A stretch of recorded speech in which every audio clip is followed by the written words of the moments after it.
네, 주님 사랑 안에서 행복하시죠? 못 들으셨나요? 주님 사랑 안에서 행복하시죠? 예. 자, 우리가 참 굉장히 어떻게 보면 어려운 주제인 것 같기도 하고, 또 그렇다고 해서 전혀 이런 부분들을 무시하고 믿음 생활을 할 수는 없는데, 하나님의 거룩이라는 것을 우리는 자꾸 생각을 좀 해야 합니다. 하나님의 거룩을 우리는 존재적으로 이렇게 자꾸 이제 설명을 할 때가 있습니다. 하나님은 피조물이 아닌 창조주이십니다. 우리 죄인들은 죄가 허물이 투성이지만, 그런데 하나님은 전혀 흠이 없으신 분이십니다. 우리의 생각과 지혜는 굉장히 제한되어 있지만, 그러나 하나님 지혜는 무한하신 분입니다. 우리는 굉장히 유한한 존재들이지만 하나님은 영원하신 분입니다. 이렇게 하나님의 거룩하심의 의미는 가장 기본적인 의미가 구별됨인데, 하나님의 거룩하심을 어떤 존재적인 의미로 그렇게 하나님은 이런 분입니다, 이렇습니다, 저렇습니다, 이렇게 우리가 하나님의 거룩을 좀 얘기할 때가 많습니다. 그런데 존재적으로 하나님을 말하는 것으로 끝나서는 안 됩니다. 우리는 흠이 많고 죄악투성이인데 하나님은 흠이 없으신 분, 이렇게 말하는 것은 그냥 속성입니다. 사과는 시큼한 맛이 있습니다. 그런데 배는 그런 시큼하지 않고 단맛이 있습니다. 이것을 이렇게만 이야기하면 이건 속성입니다. 사과는 사과의 속성을 가지고 있고 배는 배의 속성을 가지고 있고, 하나님은 흠이 없으신 분은 하나님의 속성이고, 우리는 허물과 죄가 많은 것은 우리의 죄악된 우리의 성품이고, 자, 이렇게만 하나님의 거룩을 이야기하면 그냥 속성을 이야기하는 것으로 끝납니다. 사과는 사과로 존재하고 배는 배로 존재할 뿐이죠. 그러면 하나님의 거룩을 우리가 속성으로만 말하면 그냥 하나님은 거룩하신 분이고 우리는 거룩하지 않은 존재들입니다. 그럼 이렇게 말씀하는 것으로 끝이 나야 합니다. 내가 거룩하다, 이렇게 끝이 나야 됩니다. 그러나 하나님은 그렇게 말씀하시지 않고 내가 거룩하니 너희도 거룩할지어다, 이렇게 말씀을 합니다. 그렇다면 거룩이라고 하는 것을 너무 존재적인 의미로 하나님의 속성을 이야기하는 것으로만 말할 게 아니라, 하나님이 거룩하신데 우리에게도 그 거룩을 말씀하신다는 것은 조금 더 존재적인 의미로만 거룩을 말해서는 안 된다는 겁니다. 하나님의 거룩이 우리에게도 나타나게 되는 것은 하나님의 거룩이 그분의 속성으로만 말하는 것이 아니라 죄인에게 찾아오시는 하나님의 임재, 그것으로 말할 때 그 하나님의 임재를 통해서 거룩이 나타나게 됩니다. 거룩의 가장 기본적인 의미는 구별됨이라고 했는데, 하나님께서 죄인 가운데 찾아오시니까 흠이 없으신 그분이 죄인들 속으로 찾아오시니까 그 속에서 분명한 구별됨이 나타나게 되는 겁니다. 하나님이 죄인들 속으로 천막을 치고 오시니까 그곳은 구별된 천막이 되는 겁니다. 거룩한 천막, 성막이 되는 겁니다. 하나님이 이 땅의 많은 백성들 가운데 이스라엘 백성을 택하시고 그들과 함께 하시니까 그들이 하나님을 알지 못하는 다른 이방민들 백성들과 달리 구별된 거룩한 하나님의 백성이 되는 겁니다. 참된 이스라엘, 즉 영적인 이스라엘인 하나님의 교회, 오늘날 우리 가운데 하나님께서 교회로 성도들을, 사람들을 부르시고 택하신 자들을 부르시고 우리가 세상과 구별되어 우리 가운데 하나님께 함께 해주시니까 세상과 구별된 거룩한 무리, 성도로서 교회가 되는 겁니다. 그 구별됨은 죄인이 하나님께 속한 자가 되기 때문에 가능해지는 겁니다. 다시 말해서 죄인이 하나님의 소유가 되기 때문에 거룩함이, 이 구별됨이 가능해지는 겁니다. 자, 하나님께서 떨기나무 불꽃 가운데 모세에게 나타나셔서 모세를 부르십니다. 이렇게 말씀하시지요. 네가 선 곳은 거룩한 땅이니 너의 발에서 신을 벗으라 그러셨습니다. 신을 벗는다는 의미에 가장 보편적으로 이해하는 것은 종의 자리에 선다 하는 말입니다. 당시 문화적 배경에서 일반적으로 종들은 신을 신지 않았기 때문에 거룩하신 하나님 앞에 나올 때 종의 자리에 서서, 종의 자리에 선다는 것은 그분께 속하게 된다, 그분의 소유가 된 자리에 서게 된다 하는 겁니다. 더 이상 모세는 지금까지 살아왔던 것처럼 자신의 생각대로 살아가는 사람이 아닙니다. 모세는 지금까지 자기의 생각대로 살았잖아요. 그래서 바로의 딸의 아들이라는 신분으로 바로의 궁에 살 때 자기의 생각으로 뭔가 자기 백성들을 위해서 해보려고 하다가 사람도 죽이고 그 결과 쫓겨나게 된 것 아닙니까? 그러나 이제 모세는 하나님께 속한 자로, 하나님의 소유된 자로 그 종의 자리에서 살아가게 되는 겁니다. 거룩하신 하나님께 속한 자로서의 자기 자신뿐 아니라 애굽의 종으로 살고 있는 이스라엘 백성들을 불러 하나님께 속한 자로, 하나님의 소유된 자로, 즉 거룩한 하나님의 백성으로 그들을 삼으려고 하시는 겁니다. 그래서 그들에게 주신 10계명의 제1은 뭐죠? 나 외에 다른 신들을 너에게 두어서는 안 된다. 이게 거룩한 하나님의 백성의 가장 우선적인 조건입니다. 다른 우상에게 속한 자가 되면 안 됩니다. 다른 우상을 섬기면서 그 우상의 소유가 되어서 살아가면 안 됩니다. 거룩한 하나님의 백성이라고 하는 것은 이 땅에 찾아오셔서 거하시는 그 하나님에게 속한 자로, 그 하나님의 소유된 자로만 살아갈 때 거룩한 하나님의 백성이 되는 것이기 때문입니다.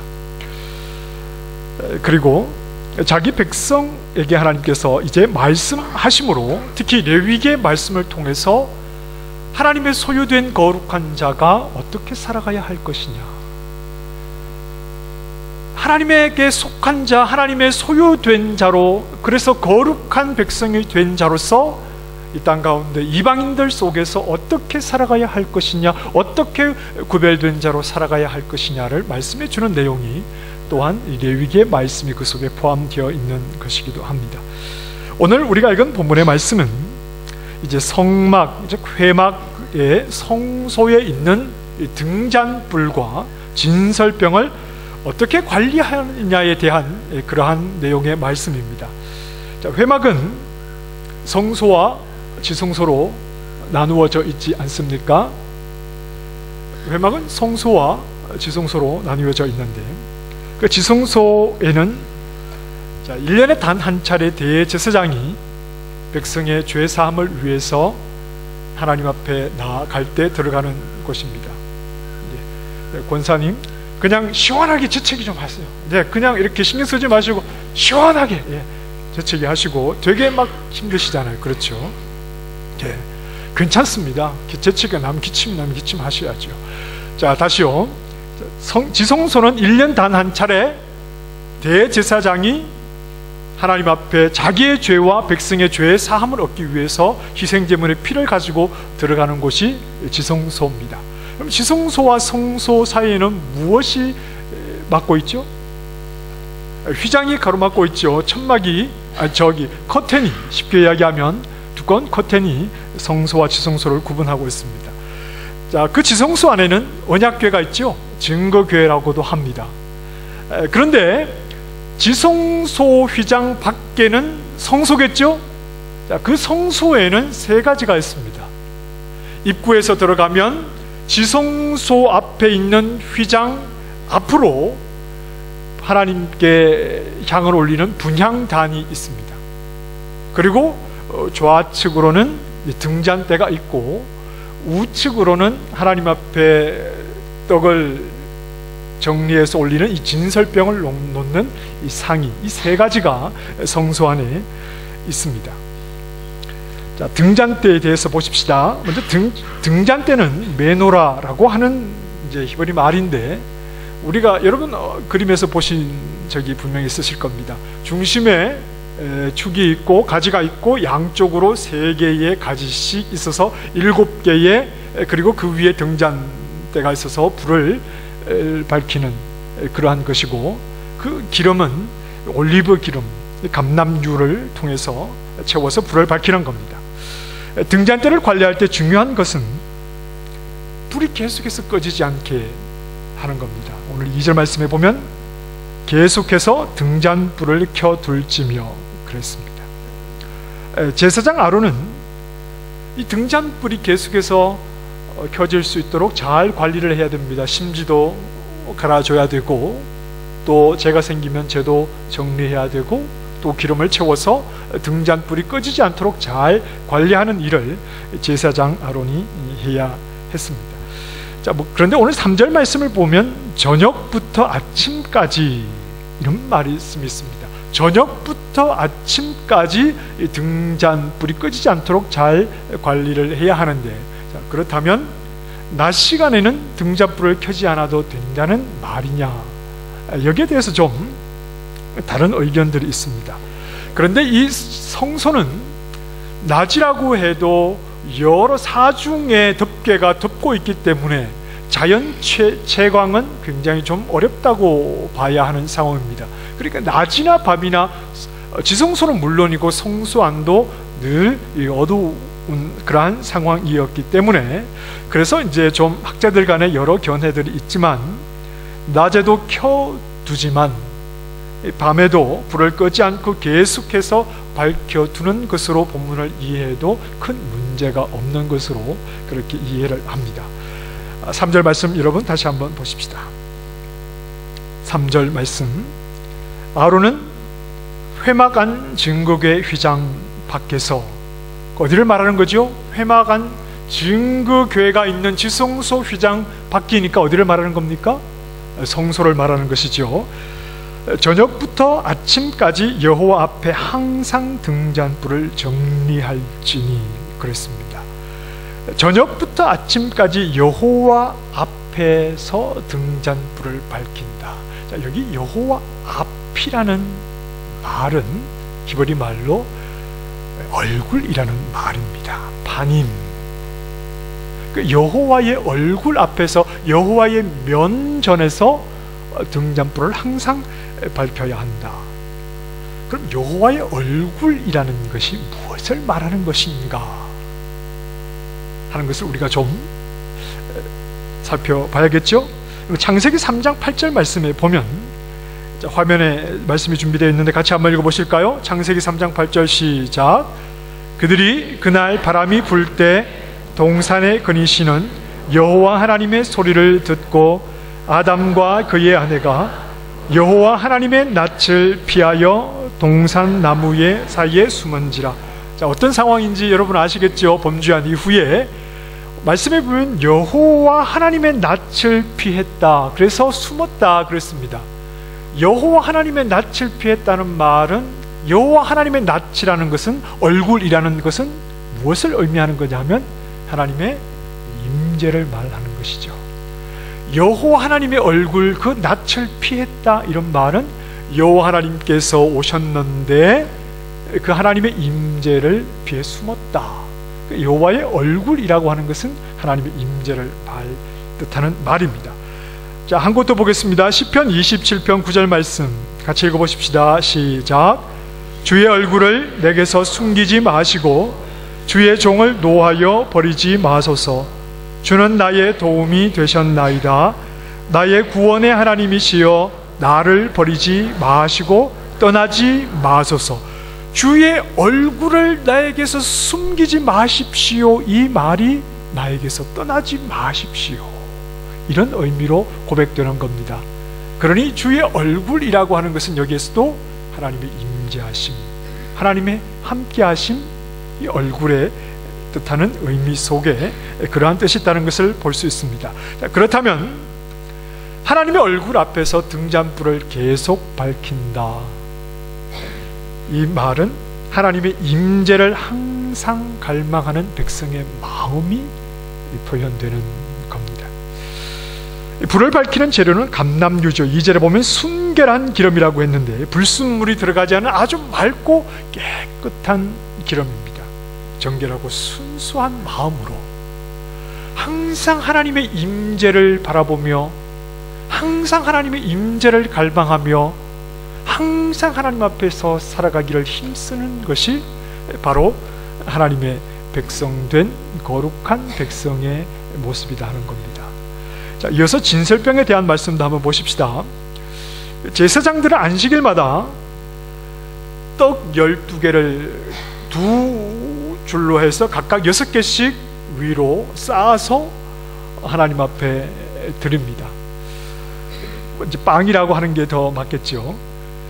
진설병이라는 말은, 진설이라는 말은 정리해서 둔다 이런 말입니다. 진설한다, 정리해서 둔다는 말이고, 병이라는 말은 이제 떡이나 빵을 가리키는 오병이어하지 않습니까?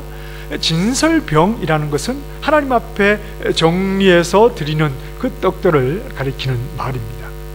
오늘 우리가 읽은 5절 말씀, 6절 말씀에 보면 너는 고운 가루를 가져다가 떡 12개를 굽되 각 덩이를 10분의 2 에바로 하여 그랬습니다. 10분의 2 에바씩 한 덩이를 굽는데 10분의 2 에바가 들어가야 되는데, 고운 가루가, 제가 예배 전에 우리 권사님께 여쭤봤더니 이 10분의 2 에바는 양이 정확하지는 않은데 한 3 내지 4리터 정도 되는 양입니다.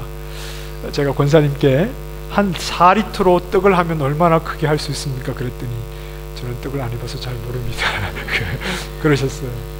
그런데 이제 양이 정확하지는 않은데 상당히 크다고 봐야 합니다. 아주 뭐 요만한 떡이 아니라 약 4리터의 가루로 떡을 하나를 구우면 굉장히 크기가 큰 그런 떡이었는데, 그 떡을 6개씩 12개를 쌓아서 매 안식일마다 새롭게 그 떡을 구워서 여호와 앞에 내어드려야 합니다.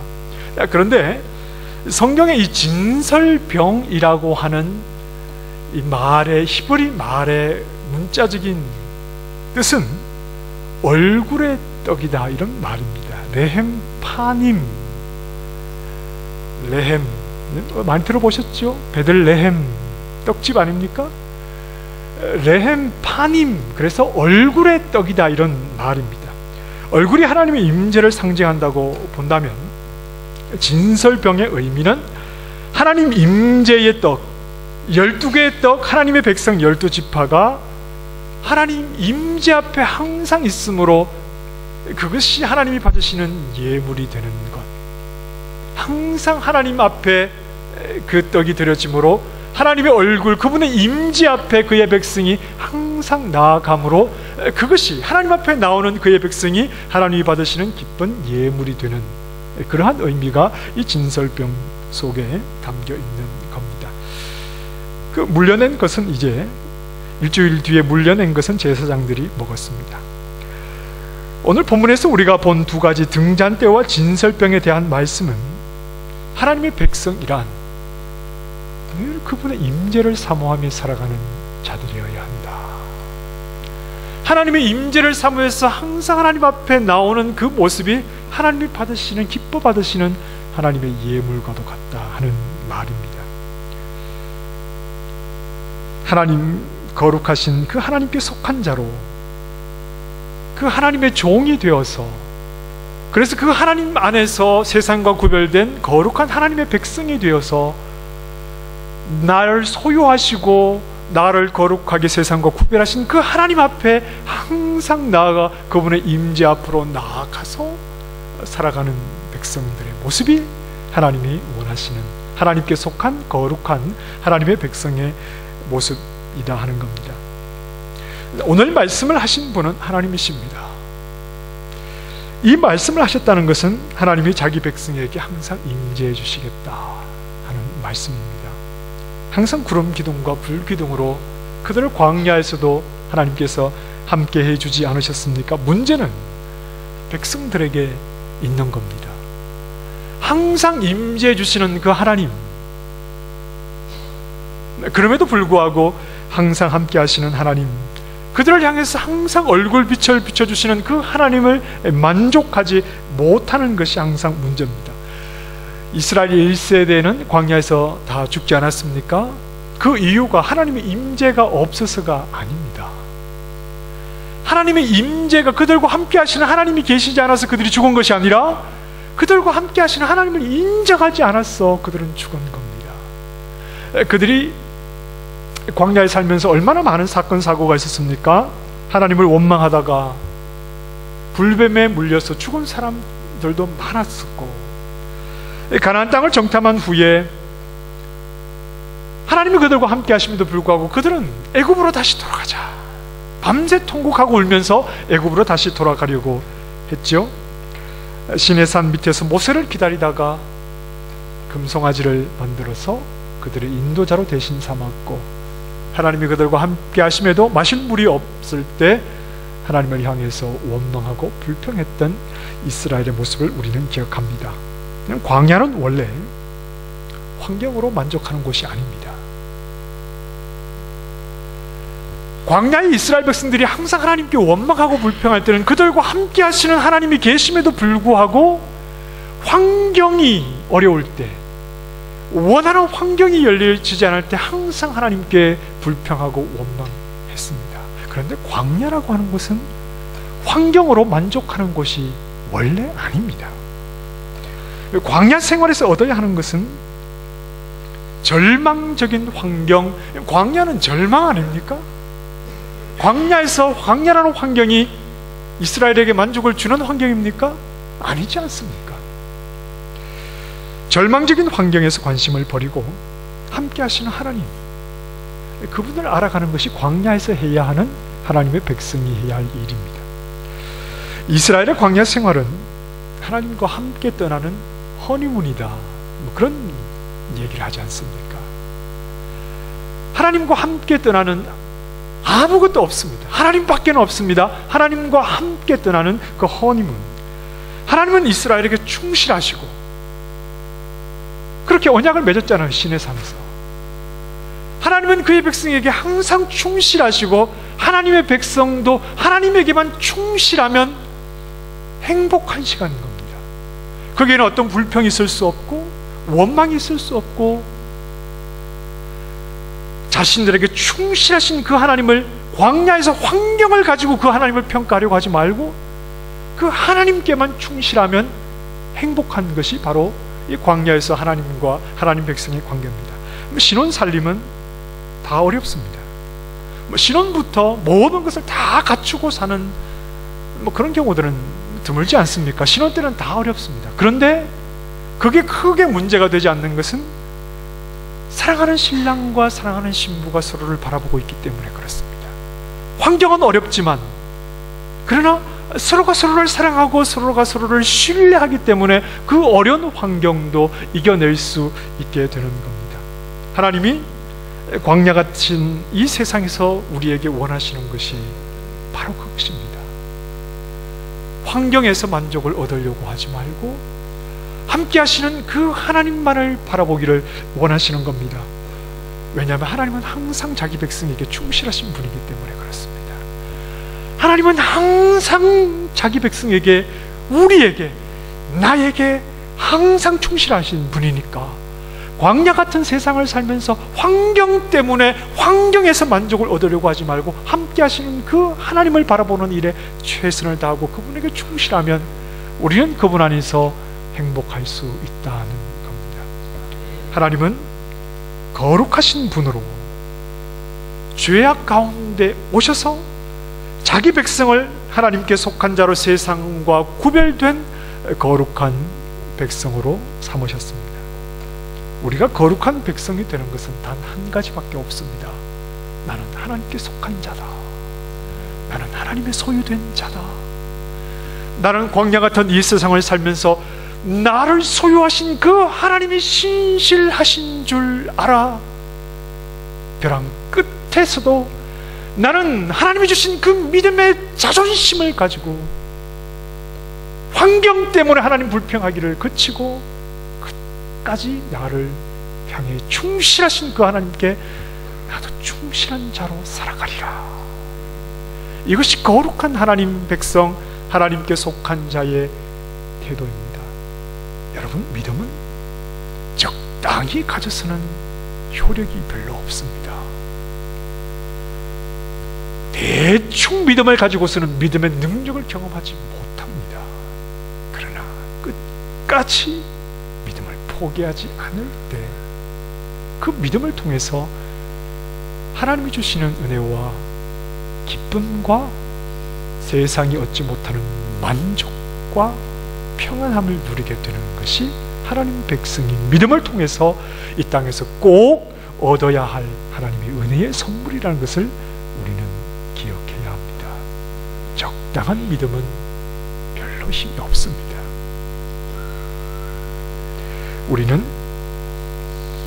우리를 소유 삼으신 하나님이 종이 되는 것이 기쁜 사람들입니다.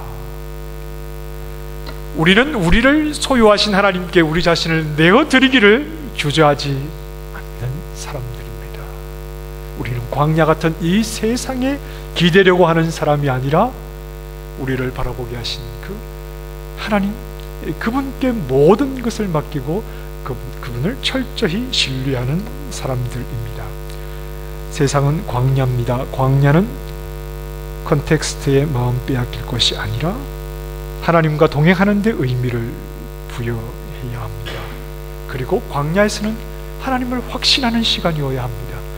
광야에서 과제는, 광야의 길을 가는 우리 믿음의 사람에게 과제는 하나님을 확신하는 시간이어야 됩니다. 그래서 지나온 믿음의 시간만큼 하나님에 대한 신뢰와 하나님에 대한 이해가 쌓여 있어야 하고, 그리고 오늘을 지나가는 이 시간, 이 과정 속에서도 하나님에 대한 신뢰와 하나님의 의지하는 것이 더욱더 깊어져가는 시간으로 우리가 광야의 길을 가는 이 평생을 돌아보면 하나님을 향한 신뢰가 더 깊이 쌓이는 시간으로 이 광야의 시간을 보내야 하는 겁니다.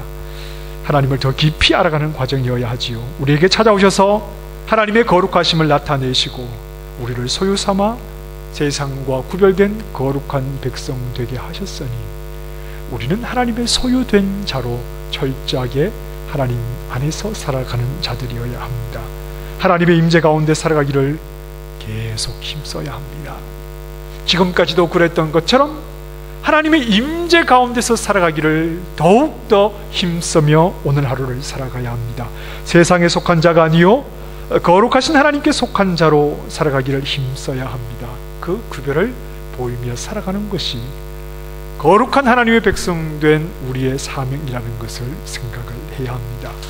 마지막으로 성경 한 절 같이 화면에서 보십시다. 요한일서 5장 19절과 20절 말씀 같이 보겠습니다. 시작. 또 아는 것은 우리는 하나님께 속하고 온 세상은 악한 자 안에 처한 것이며, 또 아는 것은 하나님의 아들이 이르러 우리에게 지각을 주사 우리로 참된 자를 알게 하신 것과 또한 우리가 참된 자 곧 그의 아들 예수 그리스도 안에 있는 것이니 그는 참 하나님이시요 영생이시라. 우리가 하나님께 속한 자가 되었다는 것, 그리고 그분을 바라보게 하셨다는 것, 이것이 믿음 안에 가지는 분명한 확신입니다.